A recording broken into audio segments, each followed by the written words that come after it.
장발장은 빵 한 조각을 훔친 죄로 이 19년 동안 감옥에 갇힙니다. 그는 그 가운데 이제 삶의 모든 것을 잃어버리게 되죠. 그리고 삶 자체가 이제 절망 자체가 됩니다. 가족도 잃어버리고 자신의 미래도 잃어버리고 소망도 잃어버립니다. 그리고 무엇보다도 사람에 대한 그 믿음까지도 잃어버리게 돼요. 전과자라는 이유로 이제 멸시를 당하거든요. 일을 해 주고서도 약속된 임금을 다 받지를 못합니다. 그 가운데 이제 마음의 분노가 꽉 채워져 있죠.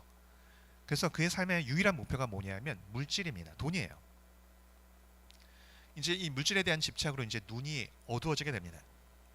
그리고 그 어둠은 그의 영혼을 완전히 삼켜버리게 되죠. 어느 날 그는 이제 미리엘 주교의 집에서 하룻밤을 묵게 됩니다. 주교가 너무 좋은 사람이에요. 너무나 존경할 만한 그런 사람입니다.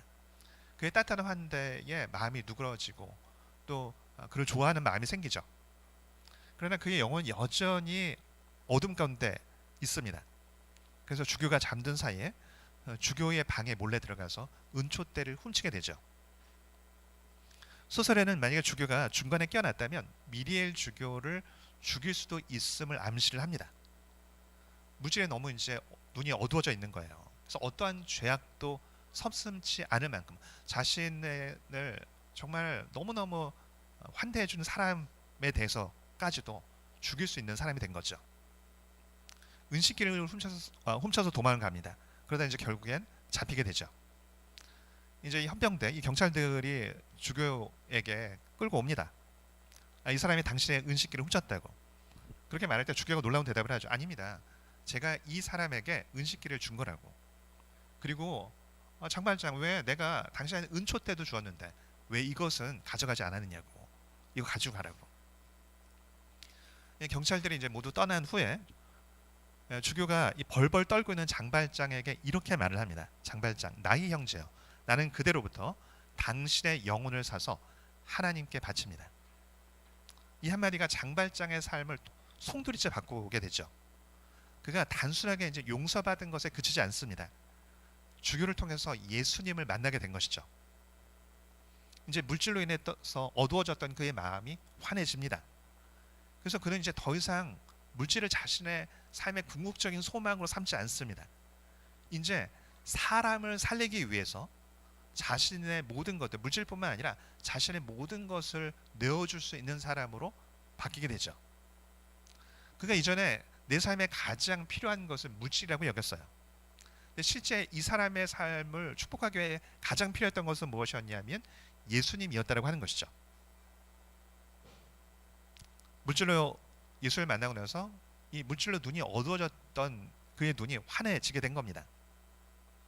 이런 같은 사람이어도 그의 눈이 어디를 향해 있는지에 따라서 삶은 완전히 다른 삶이 됩니다. 조건에 의한 것이 아니라 그가 무엇을 보고 있는지에 따라서 그의 삶이 바뀐다라고 하는 것이죠. 그럼 삶이 궁극적으로 바뀌기 위해서 필요한 것이 무엇이냐면 그리스도가 필요합니다. 여러분은 내 삶의 가장 소중한 것이 무엇이냐고 질문을 하면 뭐라고 대답을 하겠습니까? 예수님이라고 대답을 하시겠습니까? 아니면 예수님을 통해서 사실은 다른 것을 더 얻고 싶습니까? 제가 아주 오래전에 보았던 선교의 사진인데 잊혀지지 않는 사진이 한 장 있어요. 그게 뭐냐면 우리나라 선교사님께서 이제 그 선교지에 가서 열심히 선교를 한 겁니다. 교회를 개척해서 부흥을 경험을 한 것이죠. 근데 그 가운데 이제 한국 교회가 어려웠다는 소문이 이제 들린 거죠. 근데 그 교회 성도들이 어떤 마음이 드냐면 한국 교회를 위해서 이제 기도를 하기 시작을 한 겁니다. 그 사진에 어떤 게 있었냐면 플랜카드를 하나를 걸어놓고 이제 기도를 하는 것이었는데 내용이 이런 것이었습니다. 우리는 예수로 인해서 모든 것이 충분합니다. 그게 플랜카드 내용이었거든요. 그걸 보고 저는 되게 충격을 받았어요. 왜냐하면 그들이 경제적으로 어렵단 말이에요. 그래서 참 도와줘야 되고 기도해줘야 하고 힘들겠다 이런 생각을 했는데 오히려 그들은 자신은 예수님이 있기 때문에 모든 것이 충만하다고 오히려 한국교회를 긍휼히 여기면서 기도를 하고 있더라고요. 여러분 이게 복음이 갖고 있는 힘입니다. 여러분의 삶의 가장 궁극적인 가치가 무엇입니까? 예수님입니까?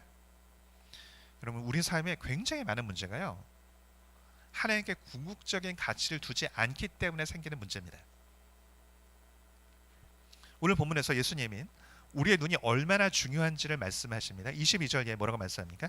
눈은 몸의 등불이니 내 눈이 성하면 온몸이 밝을 것이요 눈이 나쁘면 온몸이 어두울 것이니 그러므로 내게 있는 빛이 어두우면 그 어둠이 얼마나 더하겠느냐. 22절에서 예수님께서 독특한 표현을 사용을 하세요. 눈이 멀쩡하면 몸이 밝다고. 이 눈은 단순 시력이 아니죠. 무엇을 가장 가치 있게 여기는지 그걸 보여주는 영적인 시각을 의미합니다. 우리의 가치관이 하나님 중심적일 때 우리의 삶은요, 빛 가운데 있는 것처럼 밝다라는 겁니다. 근데 우리의 눈이 하나님 외에 다른 것에 시선이 가 있을 때 세상의 재물, 명예, 욕심 같은 그 허황된 것에 내 사로잡히게 되면 우리 삶 자체는 어둠 가운데 헤매게 된다, 이 말씀을 하고 계세요. 근데 그런 질문을 할 수 있을 겁니다. 아니 목사님, 우리 삶에 너무 많은 문제가 있는데 직장의 문제, 관계의 문제, 자녀의 문제, 건강의 문제, 진학의 문제, 결혼의 문제, 불면증의 문제, 우울증의 문제, 수없이 많은 문제들이 있잖아요. 아니 그 문제가 하나님께 가치를 두지 않기 때문에 생기는 문제입니까? 그거 너무 지나치게 단순한 건 아닙니까? 예수님을 내 삶에 궁극적인 가치로 두면 그 문제 다 사라집니까? 내 안에 있는 그 걱정, 근심 다 없어집니까? 아니요, 그렇지 않아요. 문제 사라지지 않습니다. 문제 여전히 그 문제 가운데 있을 거예요. 근심 있습니다. 예수님 믿는다고 근심 다 사라지냐? 그렇지 않아요. 그냥 다른 게 뭡니까? 예수님을 내 삶의 중심에 두면요, 문제가 자신의 자리로 돌아갑니다. 문제가 그 자리로 돌아간다고요. 문제가 문제만큼의 크기, 문제만큼의 무게로 갖게 돼요. 문제는요, 그 자체로 문제의 크기와 무게가 있어요. 그게 없지 않다고요. 제로 안 돼요. 근데 여러분, 우리의 삶의 많은 문제를 생각해 보세요. 그 문제 때문에 힘들어하는 문제를 생각을 해보세요. 왜 그래요? 그 문제가 실제의 문제의 크기와 무게보다도 훨씬 더 크게 느끼고 훨씬 더 무겁게 느낀다고요. 그래서 그 문제에 짓눌려요. 근데 사실 객관적으로 그만한 무게는 아니에요. 여러분, 우리나라 10대 청소년 자살률 세계적으로도 유명한데 중요한 이유 중에 하나가 뭐냐면 성적이거든요. 성적이 원한대로 나오지 않으면 실망스럽죠. 마음 아프죠. 그게 전혀 없다, 이건 말이 안 돼요. 근데 여러분, 그게 죽을 만큼이에요? 그게 내가 원하는 성적이 안 나면 죽어야 되는 거예요? 내 존재가 의미가 없어요? 어제 기사에 보니까요, 한 스카이다이빙 그 여자 선수인데 추락해서 죽은 거예요. 근데 봤더니 검사를 해보니까 일부러 낙하산을 안 핀 겁니다. 왜요? 그 전날 애인과 헤어졌거든요. 그럼 마음이 너무 아팠겠죠. 근데 여러분, 그게 사실은 그렇게 헤어진다고 다 죽어야 되나요? 시간이 지나고 나면 그 웃을 수 있는 문제일 수도 있거든요. 그 문제를 너무 크게 느끼고 있기 때문에 그렇거든요. 그걸 실제보다 훨씬 더 무거운 문제로, 내 삶을 바꿀 수 있을 만한 문제로 여기기 때문에 그래요. 여러분, 내 삶이 그렇게 가치 없지 않아요. 근데 왜 실제보다 더 크게, 더 무겁게 느낄까요? 왜 문제가 그렇게 짓눌리고 고통받고 우울증에 시달리고 분노에 사로잡히고, 왜 그럴까요? 눈이 가려져 있기 때문에 그래요. 예수님이 아닌 다른 것에 훨씬 더 무게를 두고 있기 때문에 그런 겁니다. 하나님 이외에 다른 것을 하나님처럼 섬기고 있기 때문에 그런 거예요.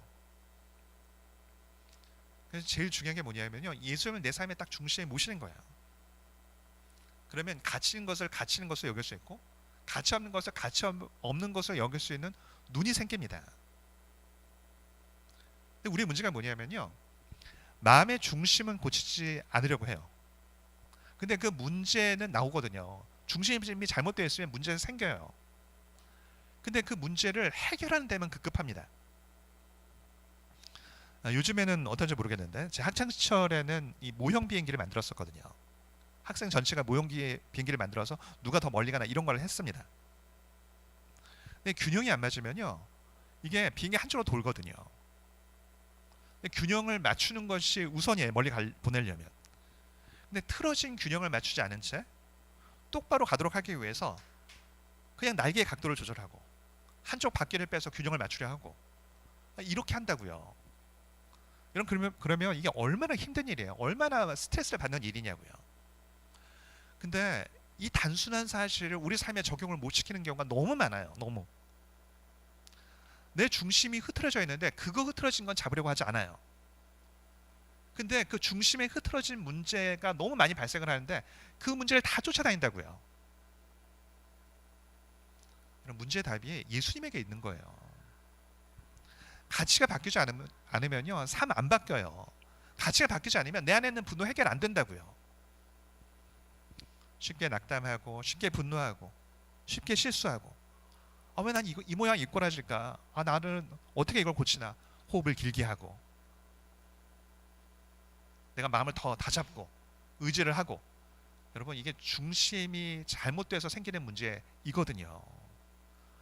그리스도로 내 중심을 바꿔야 하는 거예요. 그래서 예수님의 자리에 딱 두면요, 다른 문제들은 다 자기 자리로 돌아간다고요. 그리고 그 문제의 크기, 그 문제의 무게만큼만 느낄 수 있으면 우린 예수님과 함께 그 짐을 넉넉하게 지고 갈 수 있습니다.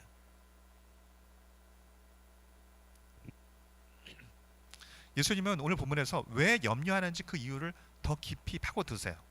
25절 이렇게 말씀합니다. 내가 너에게 이르노니 목숨을 위하여 무엇을 먹을까? 무엇을 마실까? 몸을 위하여 무엇을 입을까? 염려하지 말라. 목숨이 음식보다 중하지 아니하며 몸이 의복보다 중하지 아니하냐. 여러분, 이 말씀 잘 보세요. 되게 익숙한 말씀인데 우리가 이게 생각보다 잘못 알고 있는 게 있어요.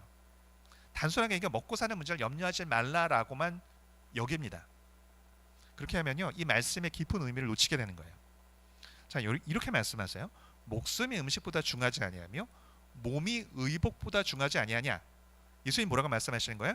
목숨과 몸을 더 중요하게 여겨야 되는데 왜 음식과 의복을 더 중하게 여기느냐, 이 말씀을 하시는 거예요.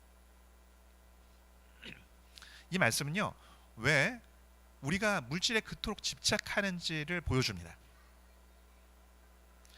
우리가 걱정하고 염려에 집착하는 이유, 짓누르는 이유가 뭐예요? 목숨과 몸에 집착하지 않고 음식과 의복에 집착하기 때문이래요. 목숨과 몸은 뭐냐면요, 필수적인 거예요. 음식과 의복은요, 허영적인 욕망을 상징하는 겁니다. 이유가 뭐예요? 필요 때문이 아니라 과시 때문에 그렇다, 이 말씀을 하시는 거예요. 과거에 이제 70년대 이제 중국 등소평 때죠. 개방을 이제 시작을 했단 말이에요. 그때 이 가면 다 남자들이 다 인민복 입고 있었대요. 그래서 정확히 기억이 안 나는데 그 미국 정치가였던 걸로 기억을 하는데 중국에 이제 방문을 한 겁니다.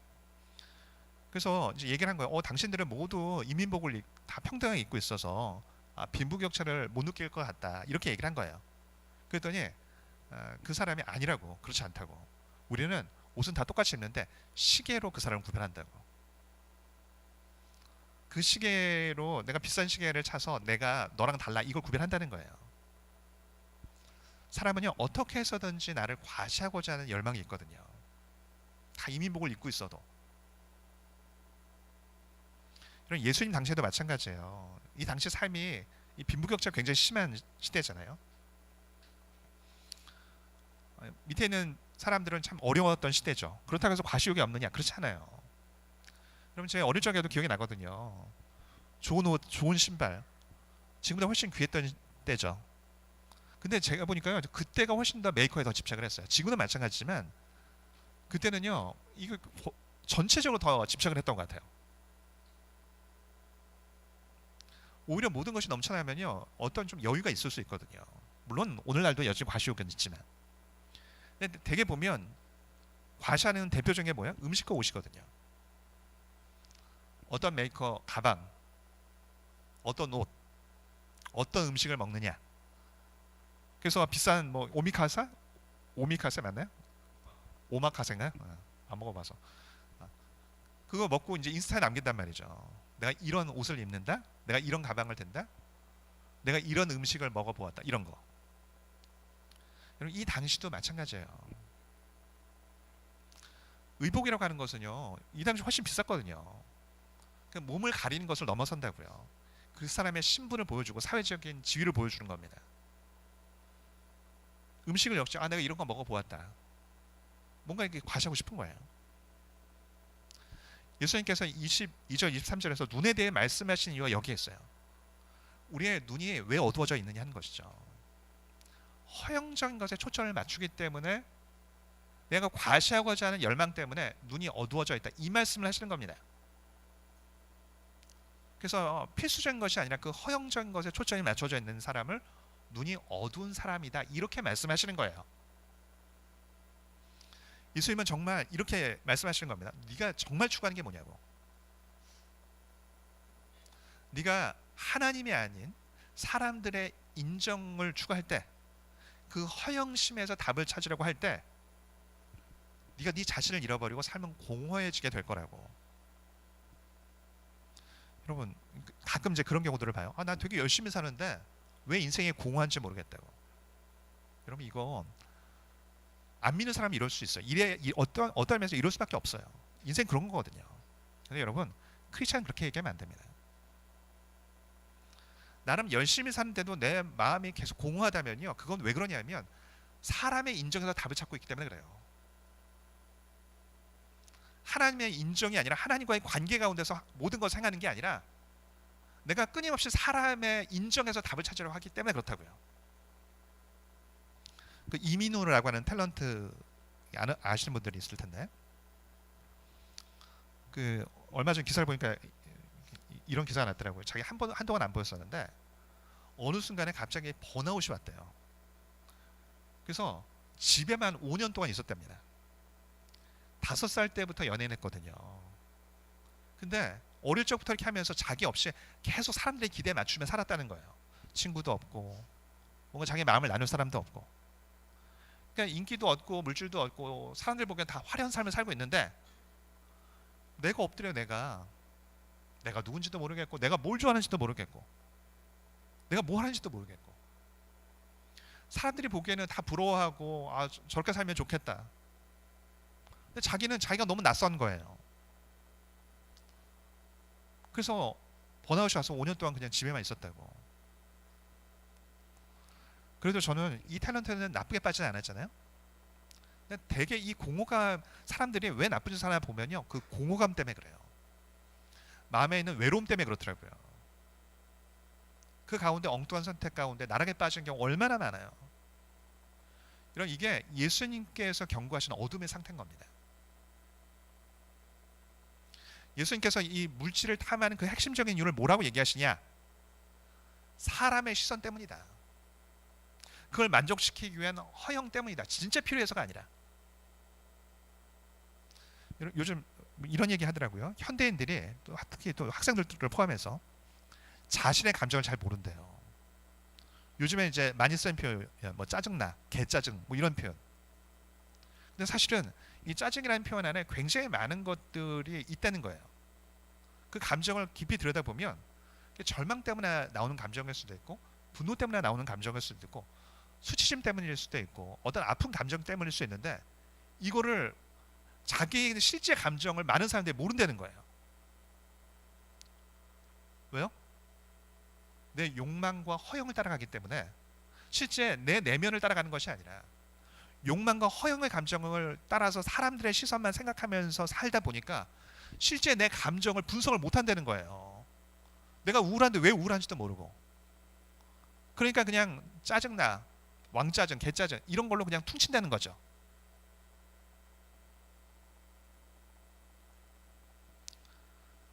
그런 표현이 있습니다. 예수님을 나의 주로 모신 크리스찬에게는 갱년기가 없다고. 저는 이 표현이요, 좀 이렇게 너무 단순화된 표현이라고는 생각해요. 왜냐하면 이 갱년기가 되면 호르몬의 변화가 있거든요. 그래서 이 마음이 우울하고 공허해지고 막 괜히 눈물 나고 이럴 수 있어요. 또 이제 갱년기에 막 삶이 공고하고 막 이러거든요. 그럼에도 불구하고 저는 이 표현이 되게 의미가 있다고 생각이 들어요. 여러분 심리학자들도 그런 얘기 하더라고요. 자기 정체성이 명확한 사람은 갱년기가 오긴 오는데 약하게 온다는 거예요. 잘 넘어간다는 거예요. 왜 그럴까요? 내 삶의 목적이 있거든요. 내가 뭘 하는지를 알아요. 근데 그게 아니라 그냥 사람들의 시선에 따라서 계속 끌려다니는 사람은 홀번의 변화 가운데 내가 누구지? 난 뭐 하는 사람이지? 왜 내 인생이 이렇게 공허하지? 여기에 짓눌린다는 겁니다. 여러분 크리스천은요 나를 섬기는 사람 아니에요. 나를 섬긴다는 건 허영을 쫓아가는 것을 의미하는 거예요. 우리는 하나님을 섬기는 사람입니다. 가치 있는 일을 하는 사람이에요. 20절에 뭐라고 말씀합니까? 오직 너희를 위하여 보물을 하늘에 쌓아두라. 거기는 좀이나 동독이 해하지 못하며 도둑이 구멍을 뚫지도 못하고 도둑질도 못하니라. 그럼 이 말씀은 단순히 헌금 많이 하라는 의미가 아니에요. 물론 헌금도 많이 하십시오. 이 말씀은 어떤 의미냐? 내가 갖고 있는 시간, 재능, 물질, 그 자원, 그 하나님 나라와 영혼들을 위해 쓰란 얘기예요. 내가 뭔가 대단한 일을 하지 못해도 돼요. 근데 내가 하나님을 붙잡고 산다고요. 하나님께서 내가 물 한 그릇 대접하는 것도 잊지 않겠다고 말씀하셨거든요. 그래서 매 순간 하나님을 의식하면서 내가 하나님 앞에서 행해요. 그럼 그 사람이 내 인생 공허해. 그럴 수 있을까요? 아니에요. 그거 불가능해요. 내가 뭔가 대단한 사람도 아니고 세상을 바꾸는 어마어마한 일을 하지 못했다 할지라도 내가 엄청난 부를 쌓지 못했고 내가 뭔가 어떤 명예나 어떤 직함을 갖고 있지 못하다 할지라도 내가 하나님 앞에서 살았어요. 그래서 하나님 앞에서 쌓은 게 있다고요. 그리고 내 삶이 난 너무 공허해. 이거 할 수 있겠냐고요. 불가능하다고요.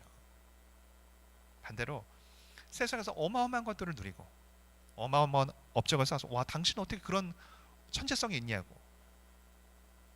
근데 그가 하나님 앞에서 심은 것이 없다고 한다면요 사실은 그는 공허할 수밖에 없습니다. 솔로몬이 전도서에 계속 반복해서 하는 얘기가 뭐예요? 모든 것이 헛되고 헛되고 헛되니 모든 것이 헛되다고. 사람들이 부러워하는 모든 것을 했는데 학문적인 업적, 어떤 세상적인 업적, 명예, 쾌락 모든 걸 다 누렸는데 너무 공허하대요. 왜요? 욕망 따라갔으니까. 하나님을 따라간 삶이 아니라 욕망을 따라갔기 때문에 그런 겁니다. 네, 여러분 예수님을 따라가면요 이거 착각하면 안 돼요. 그럼 예수님을 따라가면 다른 건 다 내려놓고 아무것도 하지 말고 그냥 예수님만 섬기고 여러분 그런 거 아니에요. 시편 84편 10절 이하 이렇게 말씀합니다.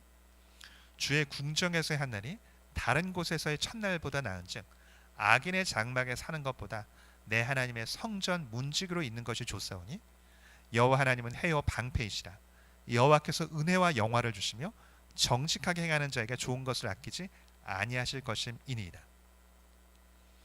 주의 궁정에서의 한 날이 다른 곳에서 첫날보다 낫다고. 악인의 장막에서 누리는 것보다 내가 성전에서 문지기로 있는 것이 좋다고. 근데 내가 그 하나님을 만족하면서 사는 사람은 어떻다고요? 여호와께서 은혜와 영화를 주시며 정직하게 가는 자에게 좋은 것을 아끼지 아니하실 거라고. 하나님 붙잡고 살면 나는 것이 쫓아오게 되는 거예요. 근데 생각해보면 그렇지 않아요? 진실하게 살고 성실하게 살고 내가 하나님 앞에서 매 순간 하는 사람 표가 나요. 사람들 눈 보면서 사는 사람과 하나님 앞에서 진실하고 성실하게 정직하게 살려고 하는 사람이 여러분 세상 사람이 보기에도 진짜 리얼 크리스천은 좋아 보인다고요.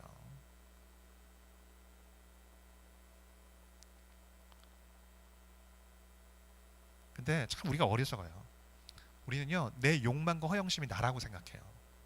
거기에 답이 있다고 생각하거든요. 내 욕망과 허영심이 만족이 돼야 나는 행복할 것이라고 여긴다고요.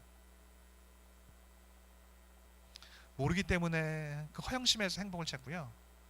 알면서도 그 허영심에서 만족과 답을 찾으려 합니다. 그리고 하나님 왜 내 허영심 시켜주지 않느냐고. 하나님 내 허영심 만족시켜야지 하나님 날 사랑하는 것도 난 인정하겠다고. 우리 자꾸 이러거든요. 그래서 하나님께 분노하는 겁니다. 때로는요 죄악된 것을 들어주지 않는다고. 왜 하나님 이거 나 사랑하면 이거 들어주셔야지. 분노하고 아파하는 경우들도 전 종종 봤어요. 말이 안 되는데. 근데 놀라운 건 뭐냐면 이거 설득이 안 돼. 냅둬야 돼요. 설득하려고 하면 안 돼. 아무 의미가 없어요. 그 분노가 다 나한테 오더라고요. 이러면 하나님께서 때때로 우리의 방향이 잘못되었다는 것을 깨닫도록 하기 위해서 삶의 브레이크를 거십니다. 내가 너무나 소중한 것에 여기는 것을 가져가시고 내가 너무너무 애를 썼는데 그게 안 되게 하실 때도 있더라고요. 여러분 그때 그 절망 가운데 내가 누구인지 실제 내가 진짜 원하는 게 무엇인지 깨닫게 되더라고요. 이런 도리안 그레이의 초상의 그 작가로 알려진 이 오스카 와일드, 인생의 정점에서 쾌락을 쫓다가 완전히 막 감옥에 가고 나락으로 떨어져 버려요. 그리고 감옥에서 쓴 책이 이 시면으로부터라는 책을 쓰거든요. 근데 여기에 이런 표현이 나와요. 나는 내 자신이 나를 파멸시켰으며 크든 작든 그 누구도 자신의 손에 의해서가 아니고서는 파멸할 수 없다고 스스로에게 말해야만 한다. 세상에 내게 한 짓도 끔찍했지만 내가 내 자신에게 한 짓은 훨씬 더 끔찍했다. 무슨 얘기예요?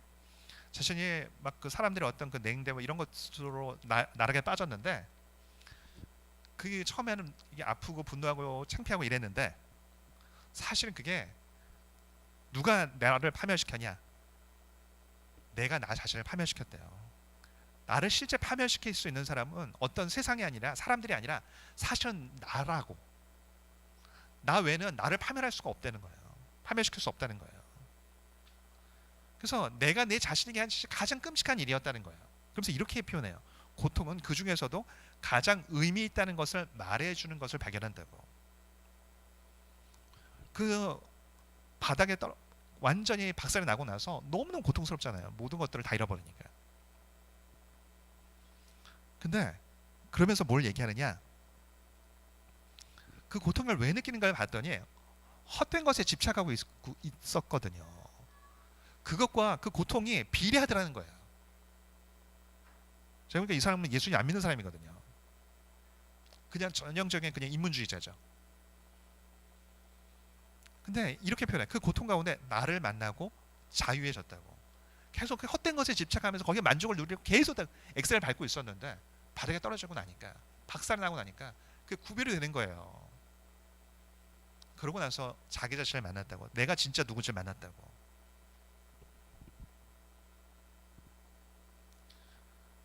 삶의 우선순위를 바르게 잡으셔야 돼요.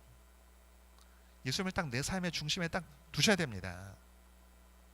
그럴 때 가치 있는 것을 가치 있는 것을 여기고 가치 없는 것을 가치 없는 것을 여기는 눈이 생기는 거예요. 다른 모든 것들이 그 자기 자리를 찾게 됩니다. 그래서 예수님께서 말씀하신 거예요. 너희는 먼저 그의 나라와 그의 의를 구하라고. 이건 그냥 하신 얘기 아니에요. 하나님을 내 삶의 딱 중심에 둘 때 문제는 여전히 그 문제이지만 그 문제가 우리를 압도하고 짓누를 수는 없어요. 문제의 크기만큼만 딱 염려할 수 있고 예수님과 함께 그 짐을 짊어질 수 있게 됩니다. 좀 정리하겠습니다. 여러분, 우리는 자꾸 어떤 생각이냐면 그 욕망 자체의 방향성을 생각하지 않아요. 그 욕망을 따라가면서 그 욕망이 해결돼야 문제가 해결된다고 봅니다. 여러분, 다시 말씀드리지만 중심이 바뀌지 않으면 문제는 계속 다른 양상으로 반복될 겁니다. 그리고 지금 있는 문제도 어쩌면 거기서 시작된 문제일 수 있어요. 삶을 바꾸고 싶다면 중심을 바꿔야 됩니다. 지금 눈이 어디를 향해 있습니까? 어디에서 답을 찾고 있습니까? 우리는요, 이 세상 가운데 있기 때문에 자꾸 계속 의식적으로 내가 예수님께 시선을 고정시키지 않으면요, 계속 변질되고 방향이 어그러지더라고요. 그냥 직장의 어떤 성과나 사람들의 인정이나 SNS의 어떤 반응이나 자녀의 성적이나 이게 필요한데 이게 잘못하면 우리의 눈을 어둡게 만들 수 있습니다. 그러나 예수님을 내 삶의 중심에 딱 모시고 있을 때 우리는 진짜 나를 발견하게 됩니다. 그리고 거기에 압도당하지 않을 수 있습니다. 여러분, 예수님을 내 삶의 중심에 딱 두십시오. 그리고 문제의 크기만큼만 염려하십시오. 그리고 그 짐을 주님과 함께 짊어지십시오. 그 가운데 위로부터 부어지는 참된 평강, 자유를 온전히 누리고 경험하는 복된 성도 되어지기를 축복합니다.